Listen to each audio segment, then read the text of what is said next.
Nagsimula nang bumalik sa kanilang mga tirahan ang mga lumikas na residente sa Las Piñas City kasunod ng pagbaha nito mga nagdaang araw.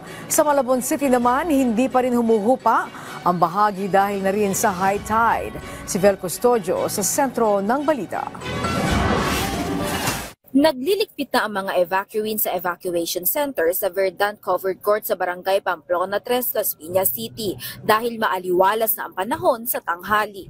Martes ng gabi, mahigit 100 pamilya o lagpas 400 individual ang inilika sa naturang lugar matapos tumaas hanggang bewang ang baha, lalo na sa mga nakatira malapit sa ilog. Ayon sa mga evacuees, nasusuportahan naman sila ng Las Piñas City Government para sa kanilang pangangailangan. Ayun, lahat ng gamit namin naka-wash out. Tapos puro burak na. Kaya, Wala nang baha? wala ng tubig. Bali bumaba rin naman kahapon. Lahat naman nun ibigay ko sa amin lahat ng klase ng tulong. Pagkain, relief, tapos maayos na tulugan.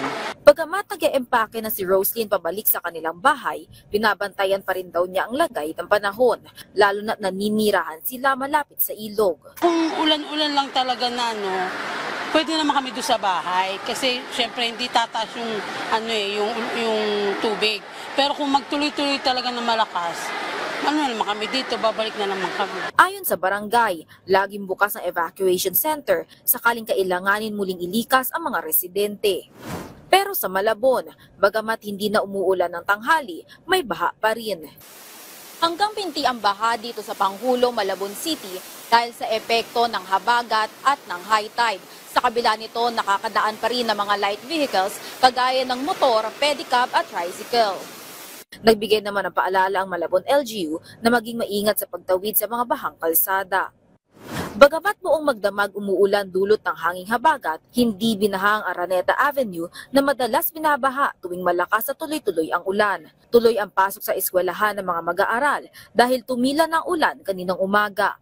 Bagamat bahagyang tumaas ang tubig sa creek, nasa 1 o 2 metro pa ang gap dito sa kalsada kaya hindi binaha ang Araneta Avenue.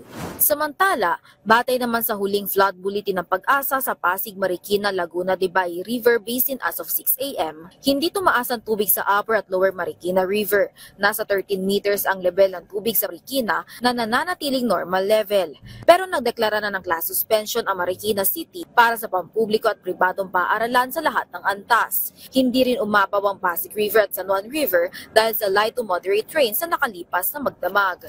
Tuloy-tuloy naman ang declogging operation sa MMDA at DPWH para maiwasan ang pagbaha. Kahapon pa nga, nagsagawa ng declogging operation sa Muntinlupa City. Bagamat tumila na ang ulan, ayon sa Pag-asa, asahan pa rin ang moderate to heavy rain sa Metro Manila at nalalabi pang lalawigan sa Luzon sa mga susunod na oras. Vel Custodio para sa Pambansang TV sa Bagong Pilipinas.